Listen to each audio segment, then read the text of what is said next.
Poetic beats. Poetic beats.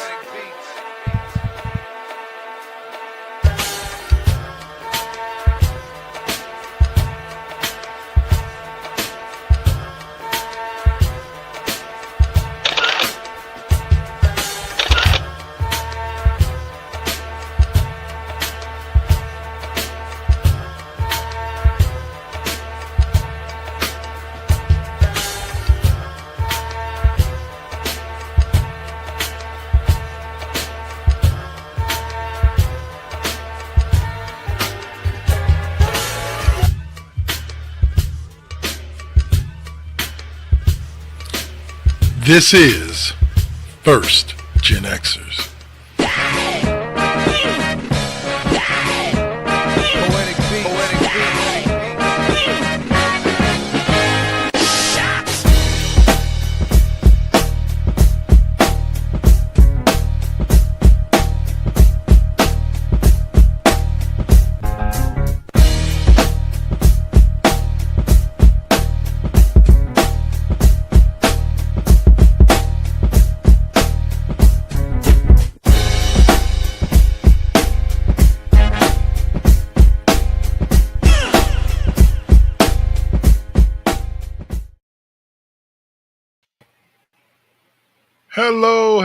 Hello, and good evening.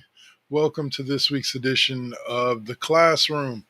Unfortunately, due to some stuff he had to take care of, Swab will not be with us this evening, so it'll just be me and the one and only Miss O'Malley. How you doing this evening?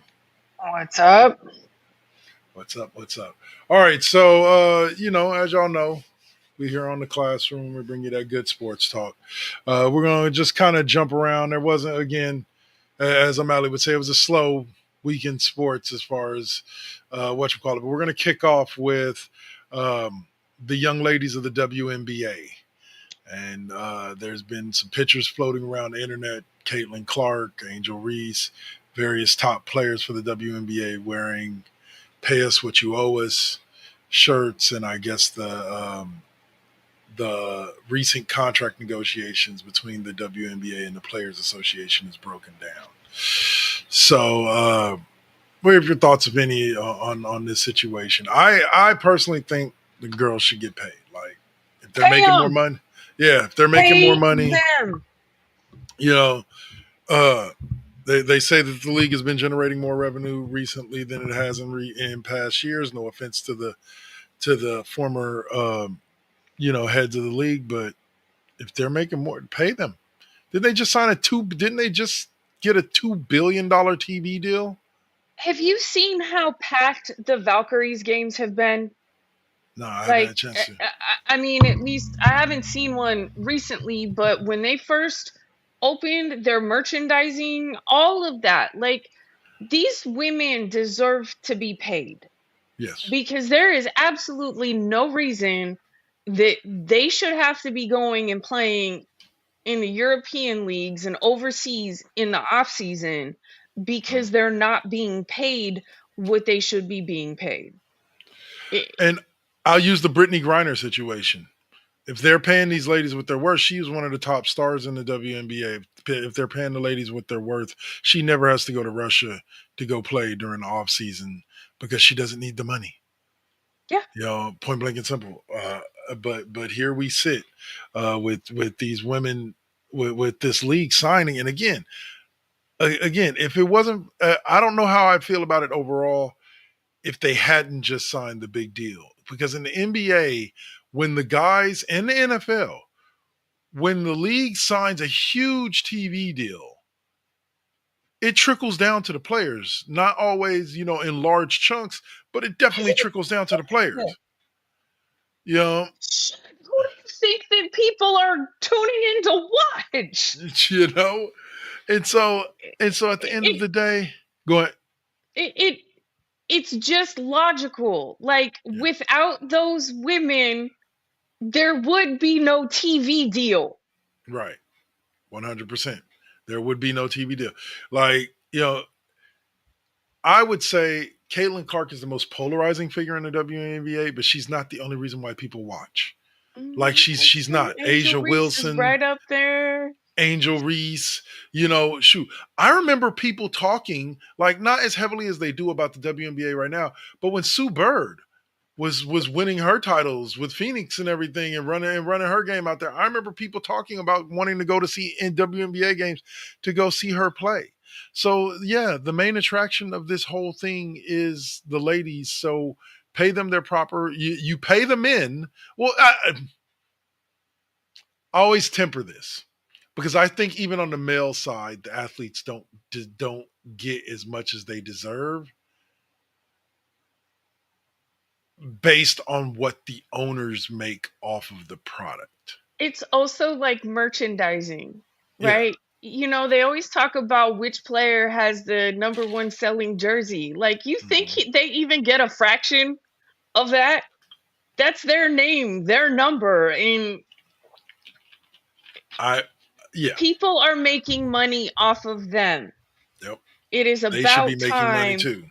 Absolutely. Like, there should be a percentage. And okay, tie some of it to what the ratings are, what the Yeah. money is being pulled in. That gives them even more reason to go out there and put on one hell of a show. Yep. But Yep. it's it feels icky Mhm. for them to not get a portion of that, because Of that they are the exactly. ones who are being tuned in to watch. Like, if Like it's not or for a bigger like a bigger like look. I'm not saying that the women because no offense to the WNBA, they don't bring in what the NBA does in revenue. okay, Okay, fine, but they're making enough that their players like the top WNBA stars should be making what the mid-level, not the mid-level exemption, but what the mid-level stars are making in the NBA. So like 15, 20 mil a season is what the top players should be making. Not there is 3, 4 million a season. there is no reason why Bronny James should be making more money than Caitlin Clark. Like really, like they should be making the top end girls should be making what like I said, they shouldn't necessarily be making what LeBron James and Steph Curry, they shouldn't be making 50, $60 million a year. They're But not even asking for that. yeah, but 20, 25 million seems about fair. And again, you just signed a $2 billion deal. So there's revenue coming in to support this. People are filling the stadium. It's time to pay these girls, especially now, because if all of a sudden the girls stop wanting to come play for the WNBA and they start going overseas, because they do have options of places they can go, or even they stay in college and you start seeing those numbers drop, the money's then not going to be there to be able to pay these women like they're supposed to be paid. So They're so pay getting them now. paid more for NIL in college than they are for their WNBA contracts. And there is That's something insane to wrong me. with that. There is That's insane to something me. wrong with that. Shador Sanders fell to where he did in the draft in the NFL, and he's getting paid more than Caitlin Clark and Angel Reese. And I'm Yeah. sorry, but that just doesn't make any sense to me. I It does. understand. I understand keeping rookie deals low because Okay. people have to come in, they have to prove themselves. I get that. But I think it should be just like every other sport.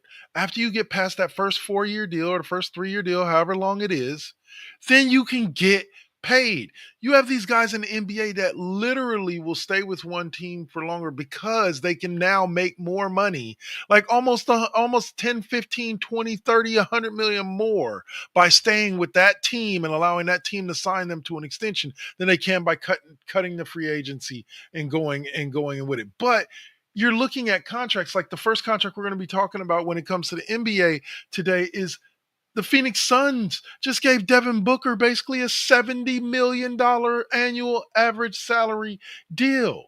2 year extension worth $145 million.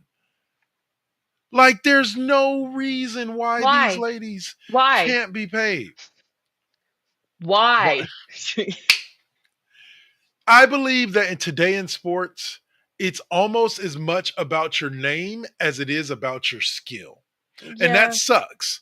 You know what I'm saying? yeah. Like that sucks. It should be But purely again, but again, then I bring up Caitlin Clark and Angel Reese. yeah, Like, they are the two right now, and partially because of their thing together. yeah. Like, but there's no reason, no logical explanation, especially after that $2 billion deal, Yeah, that these women are getting paid peanuts. peanuts. They're not even cracking six figures, folks.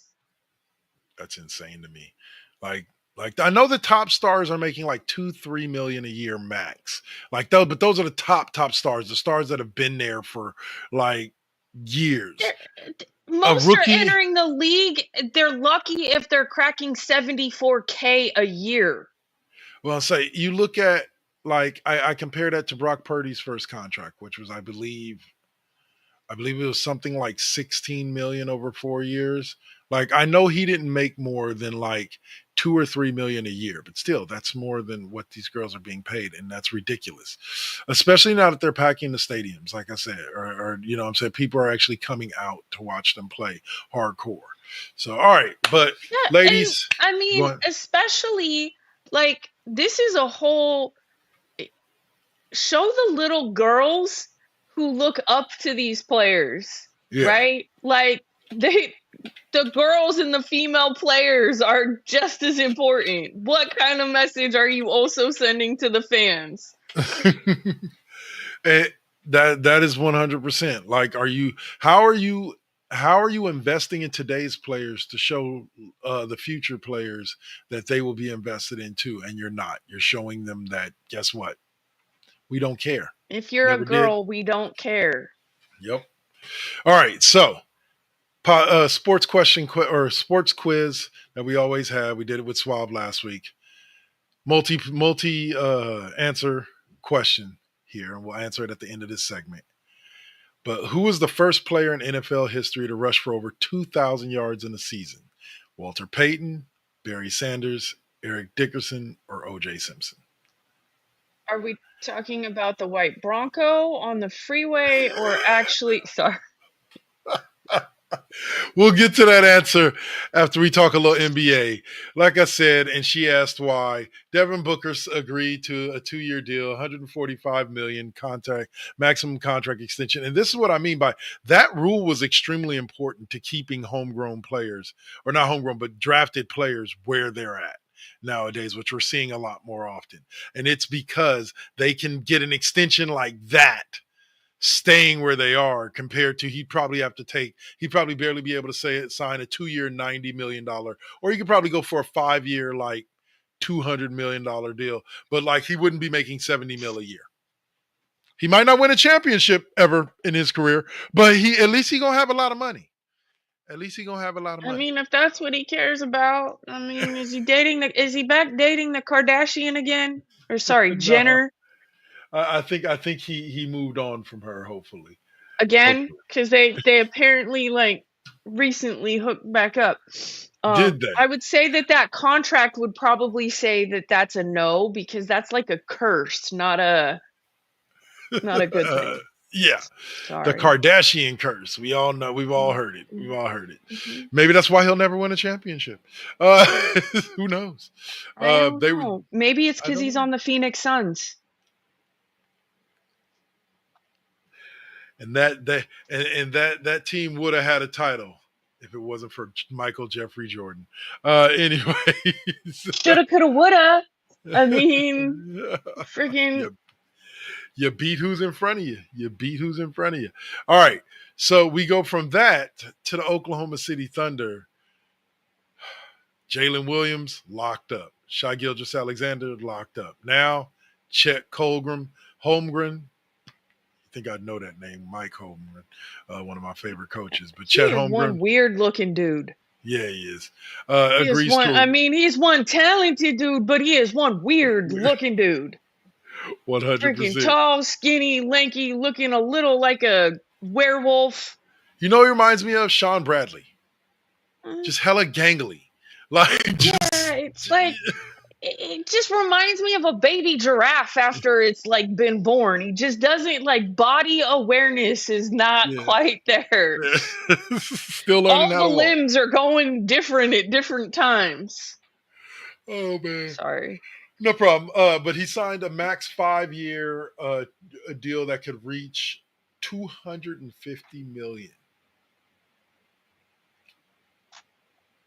I mean, the likelihood that he'll see all 5 years. I True. mean, and that's honestly, that statement is nothing against him. That is just a general NBA statement. When I see those 5, 7, 10-year contracts, like, really?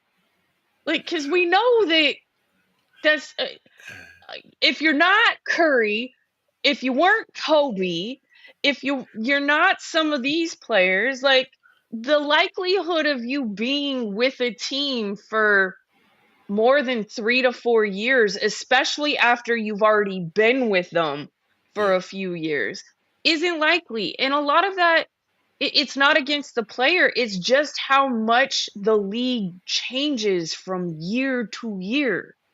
But I also wonder, like in that same vein, I also wonder a lot of the time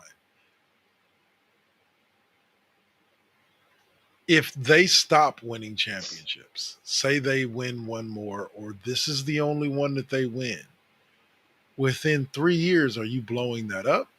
Are you because by that point, the way NBA contracts are structured, and I kind of like it. And you know, NFL contracts are the same way. Like I was explaining to somebody about the Brock Purdy contract with the 49ers, that the kid basically is like making 25 million next year. Like he's going from 5 million to 25 million. That's a huge jump for us who don't Yeah, have 5 million. You know what I'm saying? But but in that's general, no, even a that's huge jump for those for who do those have 5 true. million. Okay, fair enough. But he goes He from 5 to 20. quintupled his money, sir. But but as much money as he signed for, he actually won't make a good chunk of that until the final year of the contract. And by then he'll probably restructure and extend if things are going well. You know what I'm saying? So I see That's kind a of a big similar if. thing.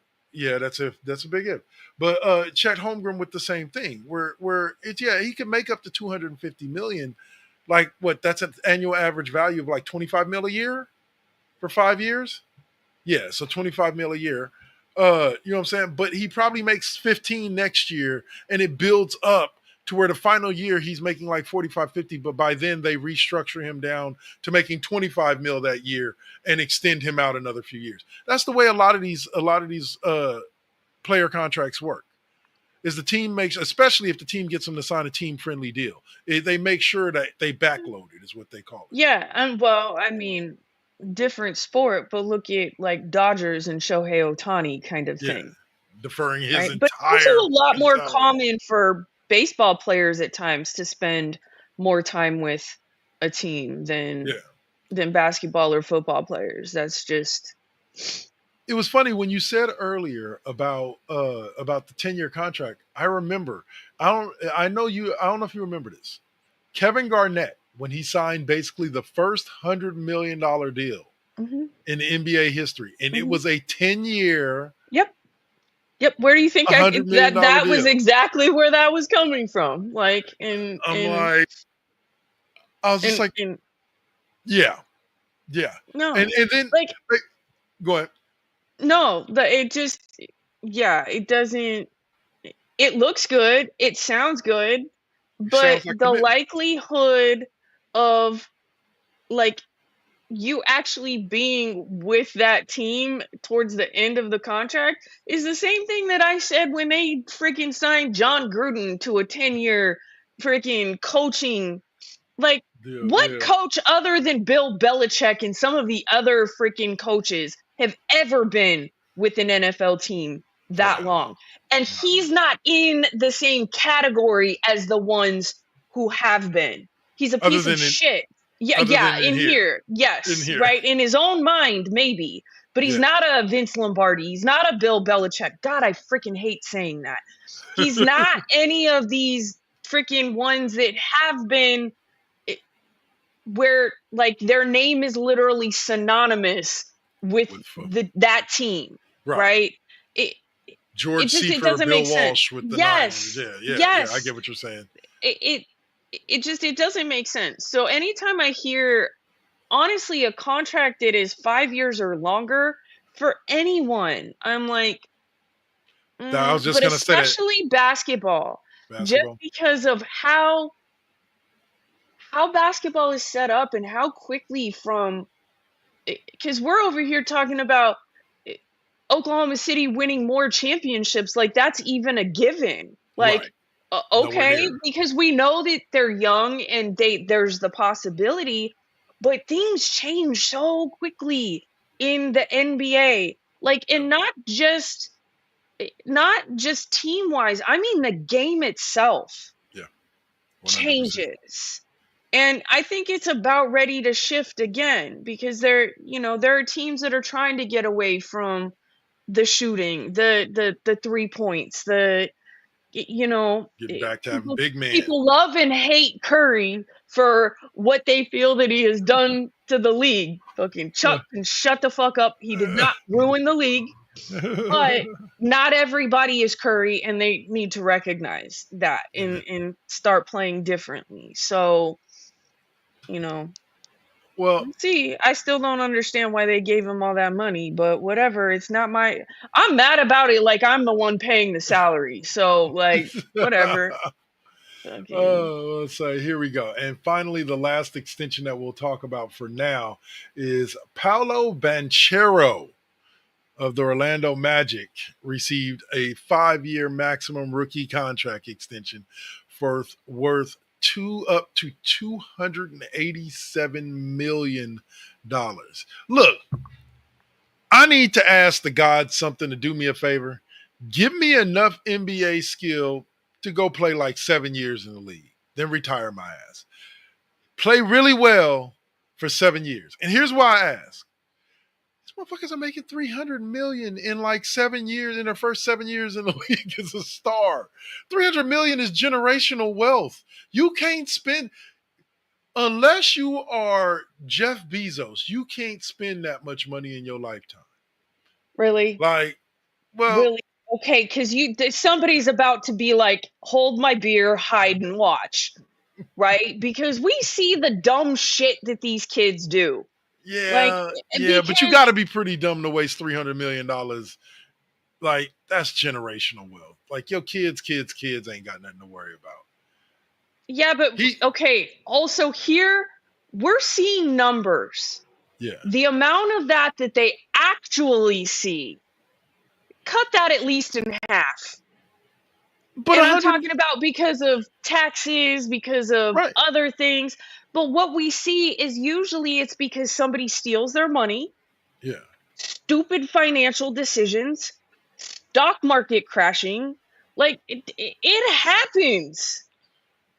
yeah. I don't know. To me, you got to be pretty careless with $150 million in order to Yeah, lose it. careless is giving children hundreds of millions of dollars and expecting them to be financially smart about it.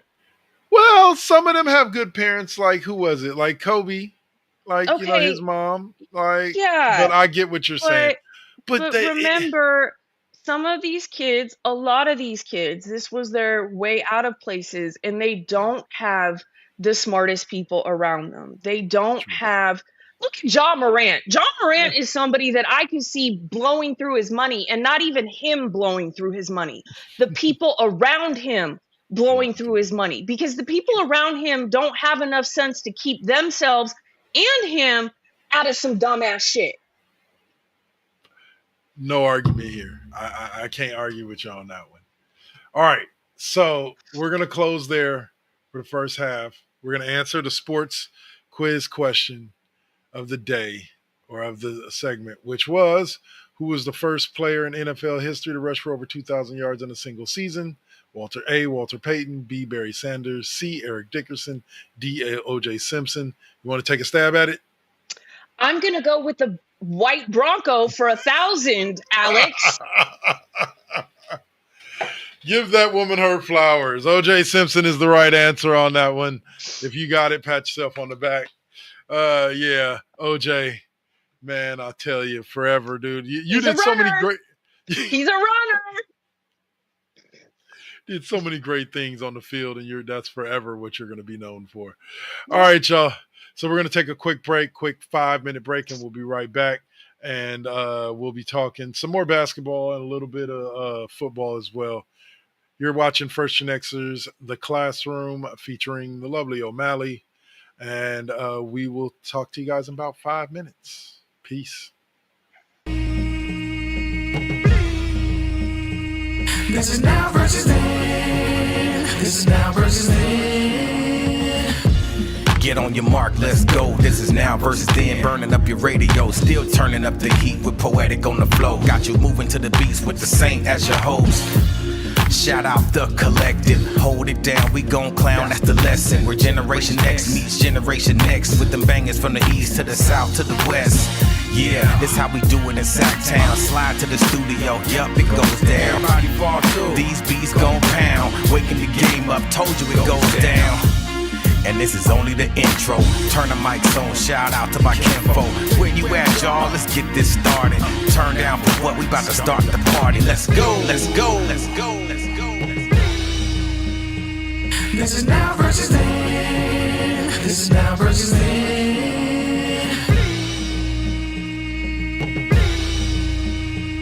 This is now versus then. This is now versus then.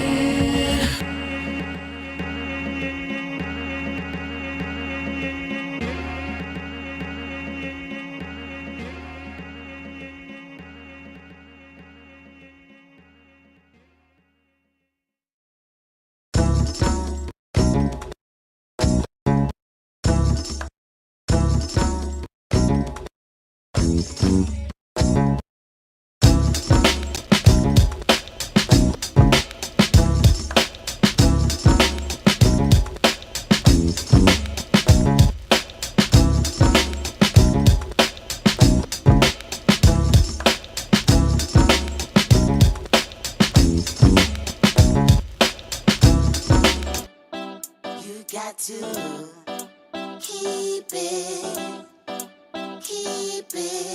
you got to keep it lovely, you got to keep it,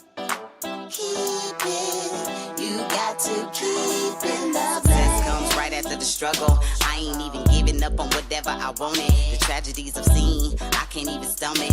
Most of y'all weak as shit and would've started running. Every time I make it back to the crib, I'm thankful the Most High let me see all of it. Grateful I'm lovely, and I'm being real with this. Please don't judge me, I'ma stay on my shit. I'ma keep a grind mode button, push it, make it do something. No balls for me, cause I'm a loose cannon. I get to choose, camera, switch it up, look up a new banner. Keep smoking on that banner.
Back a little bit early because that was the long form video that I try not to use because it's like 7-8 minutes long, so I cut it at 5 before it got down to the end. All right, so we're back now. We have one more question for you. Oh, hold up, let me give us our duds back. There we go. Ta-da. All right, so we have one more question for you, just like we did with the sports quiz before. We've got this one, another multi-choice question. Who is the only MLB player to hit 2 grand slams in a single inning? A. Fernando Tatis, B. Alex Rodriguez, C. Albert Bell, or D. Albert Pujols? Save your answers for the end, and we'll get to the next subject. All right. If you guys want to answer in the comments, go for it. All right. So, Damian Lillard has reportedly re-signed with the Blazers on a 3-year deal. I believe I that you called called that. it. Yeah, I was just think gonna say, I believe called you this. called that here on the classroom. That he was gonna end up back in Portland. Like there Yep. was talk of Golden State reaching out to him, but I never saw that coming to fruition. And there That would have again, been a that would, especially with him coming off of an injury, I think that they would have needed him more than um that he has to put in so yeah, at this point. That he would be expected to, because I think right now they need support for Steph, so Steph can kind of slowly be taking that, backseat. backseat role. And I think that that's also what Dame needs Yeah, right now. unfortunately. And Portland, Oregon is home to him Yeah. now. That's why he chose to go back there to recuperate. So this came as no shock. I would have been actually more surprised had he gone to Golden State or anywhere else. This is Yeah. Portland's home to him. I don't think he really wanted to leave in the first place. I think he felt like he was kind of forced into it at that And he point. was, to an extent. He So, was. yeah. Yeah. So this is, I called it. I You called called it it. 100%.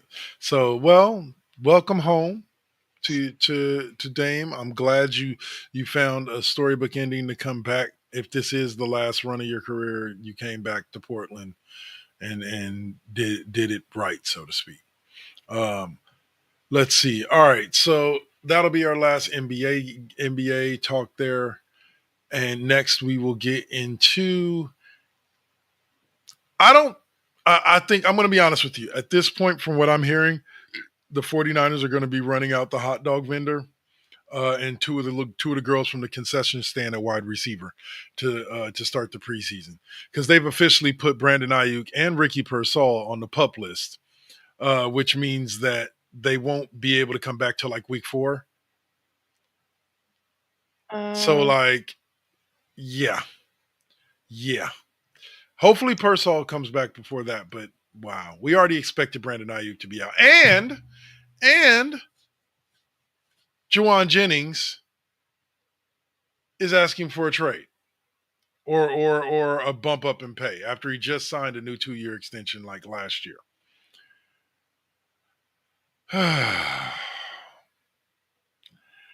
Yeah. Like, I say trade him. See if you can get a young wide receiver back in return. Shit, bring back Kendrick Bourne. They're basically the same wide receiver from New England. Like, why not? I don't know if Bourne's still with New England. He might have re-signed with somebody else, but let's do it. If he wants to be out, let's be out. Dude, we just paid you last year. Like, we just gave you a 2-year extension last year. And I get it. You had a great year last year, but it's not time to pull this. I want to be paid like a top receiver. Go out and be a top receiver for 4 weeks. Show us that you can. Because even though you were a top receiver last year, there was still help that you had in Deebo Samuel and Ricky Pearsall when he came back. So, but we'll see with the 49ers. I don't think they're actually going to trade him. But that receiver room is looking mighty thin outside of the guys that they drafted last year, and I believe the 1 or 2 guys that they drafted this year and signed as rookie free agents. So, yeah, that one hurt my feelings, because not that the 49ers are going to be doing anything big this year. I think that they'll be a halfway decent team, but I don't know. They're looking like it's going to be, it's going to be. But at least they got Brock Purdy locked up, and Nick Bosa, and Fred Warner. So the important people are locked up. And they brought back Robert Saleh. So good moves. Good moves this offseason. All right, so We are going to take a look right now at. No, wait a minute. No, we're not going to do that. That's a commercial. Hold on. Let's wait for the commercial to go by. 4, 3, 2. All right, here we go. Okay. We are looking at the Philadelphia Eagles' new championship ring from this year. And written inside of here are little sayings from Nick Sirianni. I'm not that mad. I ain't mad. This ain't that bad a looking of a Super Bowl ring. Like, it's pretty dope. I'm here for it. So what are your thoughts on the Eagles Super Bowl ring from this year, from their I second mean, victory? it's not bad. It's It's not like one of the Warriors championship rings or anything like that. But didn't the I Warriors mean, pop it's open pretty. too? Yes, it did. I think they were one of the first ones to do something like that. The Dodgers rings also do some pretty neat shit. So I mean, it's cool. Like Yeah. I have no. I just I could give two halves a shit less about the Eagles. So like their ring doesn't really. Resonate All with you, right, huh? it doesn't. So like it's cool as far as NFL rings go. I'm Yeah. sure that it will it'll fetch a pretty penny in a pawn shop somewhere someday. Um, you know, so and I don't even mean by the players, folks. Do you understand that all of their staff gets these rings? Mm-hmm. All Mm-hmm. of their staff.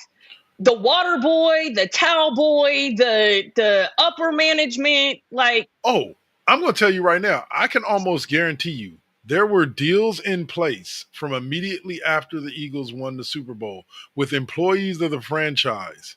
Even though they probably signed something with the franchise that said they would never sell it or they couldn't sell it, there were deals in place, handshake deals in place that, okay, as soon as you get that ring, yeah, it's going to come to me and I'm going to pay you like $3 million. Like, why 3 million? Because that's collectors overpay. People, rich collectors overpay. They yeah, always do. yeah, You yeah. know, And sell it when you don't need to, because that's when you get the most money for it. exactly. Because when you're desperate, they know you're desperate, and yeah, that could go bad for you. Absolutely. But but Absolutely. but in general, like, yeah, like, man, come on. Just like certain balls, just like other things will go for a gajillion dollars when the right thing used to have been to do was to give it to the player, Well, here's right? what's funny is eBay to me killed that whole genre because like now a guy a fan that catches the ball can give the ball uh back to the player. You know what I'm saying? For probably some signed memorabilia or something like a signed jersey, a game worn jersey or something like that. Or they can take it, especially if it's something historic, or they can take it to eBay and sell it for like $5 million. And Yeah, somebody will pay that. Like, absolutely. and so it's like it's the eBay ruined that whole thing because, like you said, back in the day before eBay, it was the thing to do. You caught it, you kind of celebrated the fact that you caught it, but you gave it back to the player, and the player, like I said, they normally give you like a signed jersey, a signed bat, and maybe a signed mitt for giving them the ball back. But like, wow, nowadays, yeah, that motivation is long gone to do that. Like, nah, man, how much money you gonna give me to get this ball back? Because Right. possession is 9/10 of the law. So Yeah. like it's mine. So Shit, I dove into McCovey Coat for this shit, so you ain't getting it back, kind of thing. oh shit. Speaking of McCovey Cove, I always tell the story whenever I hear about that. I did once when I was working at Alameda Applebee's. Go with it was two of my regulars when I was managing there, and a friend of mine and her boyfriend, another friend of hers. We all went on this boat, and we got on in Alameda in the at the Alameda docks, and we took the boat all the way out to McCovey Cove, and they anchored down in McCovey Cove for us to watch the Giants game. And like I was like, oh, like this, they had the game on the TV because obviously we can't see inside the stadium, but still didn't make the game any less fun. But we had tons of fun, and a couple of canoers got to come up, and they were like, "Hey, can Yeah. we use your bathroom?" Like, we're like floating out here and like can't use the bathroom. We're like, "Yeah, come on up." But yeah, McCovey Cove, awesome place. And not a Giants fan, never have been, never will be. Um, green and gold till I die. But Giants, that stadium is pretty sweet. Like that's why I was hoping they would build one in Howard Terminal, because then we could have our own version of McCovey Cove. But oh well. So much for that. All right, and let's see. Next subject up in the NFL: Von Miller signs with the Commanders in a hope to win a Super Bowl, which they have a very good shot at going to the playoffs, and they have a very good shot at potentially making it to a Super Bowl. They have a very good Yeah. team. They were in the conference Oh, I hear championship about last it year. daily. Yeah. I hear about it daily. Okay. All right. I do hear about that daily. I am having to give these updates daily, and I honestly will say this exactly what I said about Devin Booker. Why? I get he's not expected to have the role that he's had other places. He Like with the still, Bills, yeah. yeah, he still did a good job last year, but this man is old, folks. Like, I mean, freaking Denver, he was there Yeah. for 100 years. Like, I figured his career would be done when he was done there. Like, Uh, this man nope. will just refuses to kick the bucket. Football Not. bucket, not life. Okay, Yes. Yeah. like, Uh, just to clarify. But I mean, my dude was not upset at the pickup, so I mean, I don't think that they're really out a whole lot for picking him up. it's a They have one-year, more to $10 million gain, deal. Yeah. more to gain than they have to lose in that. Think So I I would say think the Rams the first time that Von Miller got let go from the whatchamacallit. yeah. He's going to contribute in spurts. Remember, he was never really a center point of that defense. Aaron Donald was always the center point of that defense. Oh But yeah, he got to play a complementary role yeah, to Aaron Donald. And I think that they have some young D tackles and ends out there that he can play complement to and be that veteran leader. And at the same time, he can contribute 5, 6 sacks throughout the season and maybe a couple of big plays during the playoffs, and help them get over the hump and potentially get past the Eagles and get to a Super Bowl. But is he going to be the reason why the defense is stout and why they go to a Super Bowl? No, no, he's beyond that age. Like, this ain't. Think of him more like Shark from Any Given Sunday. Yeah. yeah, He's worth the don't be careful with him because he's worth $1 million. That's one of my favorite scenes in that movie. But yeah, so congrats to Von Miller on getting paid. Hopefully you contribute to whatever it is that the Washington Commanders do this year. So finally, the last subject of the night will be the MLB All-Star Game. Me and Suave talked last year about how the MLB All-Star Game hasn't necessarily been what it has been in the past, but this year it was actually a pretty good game in general. Like, I'm trying to find the score on it. What the final score was, I forgot. It's no, let's go back. Forget it's been almost a whole week since the game was actually played. No, has it been 2 weeks? Yeah. No. Where's the All Star game at? Oh, there it is. Yes, guys, I'm looking on ESPN. Sorry.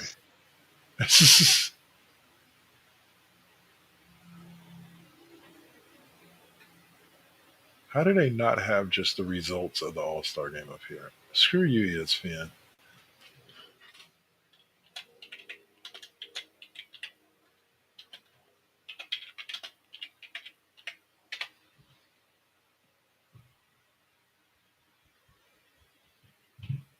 There we go.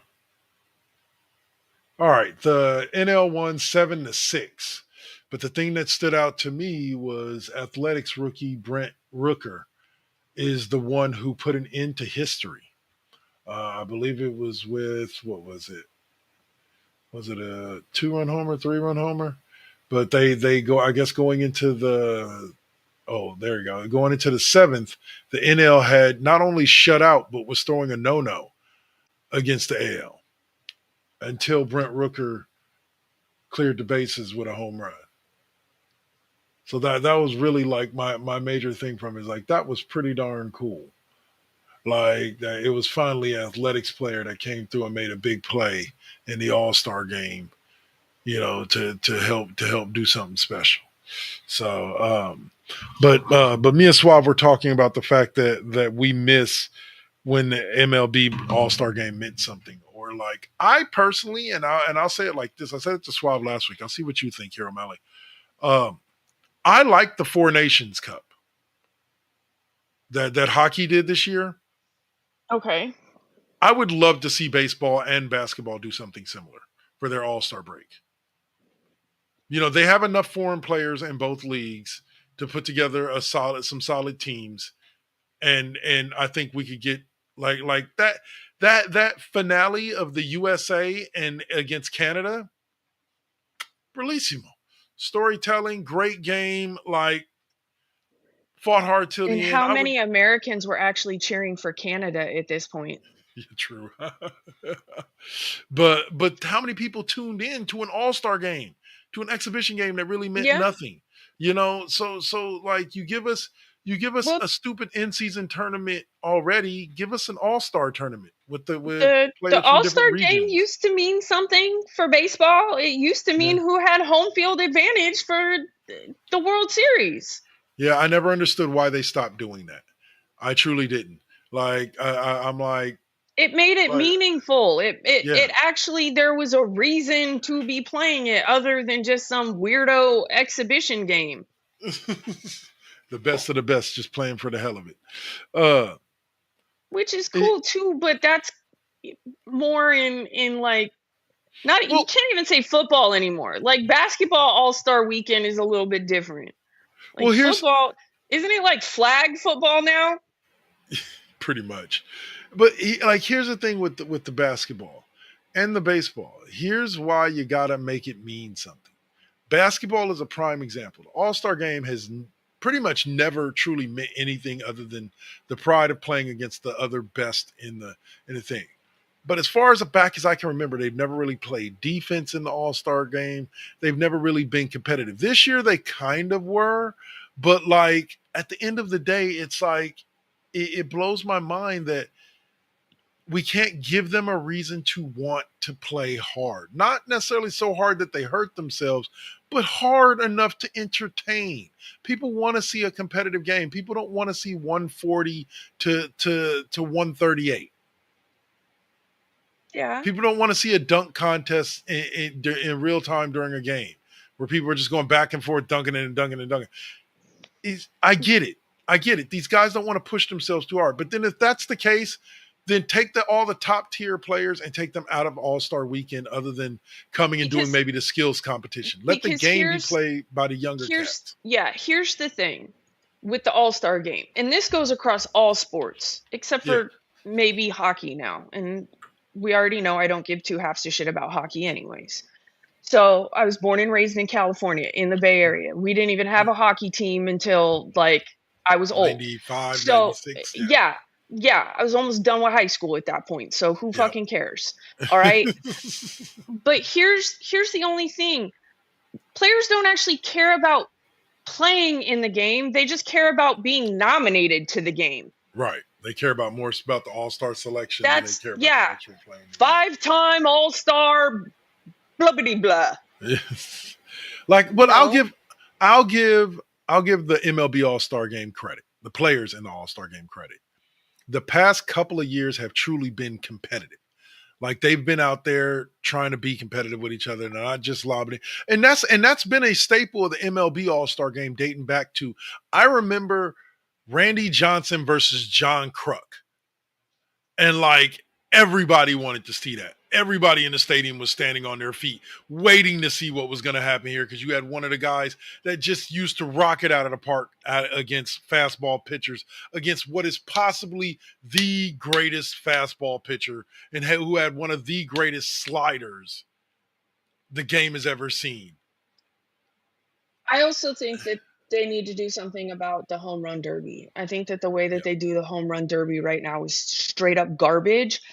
And there's going to be a player who ends up super hurt because of the way that they do the home run derby. It's why you won't see players like Shohei Ohtani in the home run derby, because that back to back to back with like pitch after pitch, like just going at it, like somebody is going to get hurt. That is not how they're meant to be hitting balls.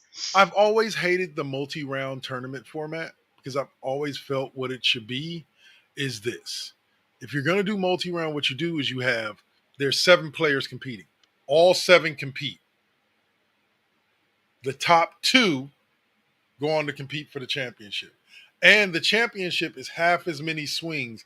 You get half as many swings as you get with the first round. So that way it makes it shorter. They're not out there swinging for as long. And it still gives you kind of okay, these 2 were the best out of those 7. Now they're going to compete to see who's number 1. I like that format better than the way that they're doing it now with the tournament format, where it's so-and-so versus so-and-so, and then they knock them off, and then so-and-so versus so-and-so. Like, because I agree with you, because for those who advance all the way to the finals, it's a hell of a night swing. You swung the bat, 30 to 50 times? Yeah. It with like no real break in between it, and that's just not it's not it's not good. All right, so we're getting close to wrap up time here, our hour slot. So we're going to give the answer to our final sports kids quiz question for the day. And that question was, who was the only MLB player to hit 2 grand slams in a single inning? A, Fernando Tatis, B, Alex Rodriguez, C, Albert Bell, or D, Albert Pujols. You have a guess there, O'Malley? I know who it was. Who was it? His son currently plays for the San Diego Padres. That would be Tatis Sr. And I can go even a step further and tell you they were playing the Dodgers when it happened. There you go. There you go. So if you guys walked in not knowing something, now you know a little something more. Oh, man, that's awesome. That is awesome. All right, so let me run one more thing. Actually, I don't have the video here. Yep, nope. Oh, well.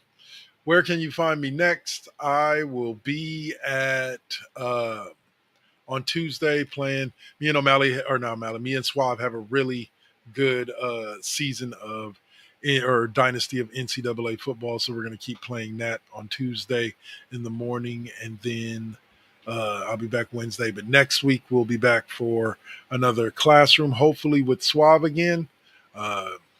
He had some stuff he had to do, so he wasn't able to join us tonight, but hopefully he'll be back again next week. Love having him on. And I'm still trying to find the time to reach out to another somebody that was on the show and see if he wants to come back and have his feel of being on the classroom. So now that we got the new look. So that's it for us for tonight. Guys, I hope you enjoyed. Remember, guys, you can always tap in the chat room if you want and say your piece. And we will see you guys next week. So, adios. Peace.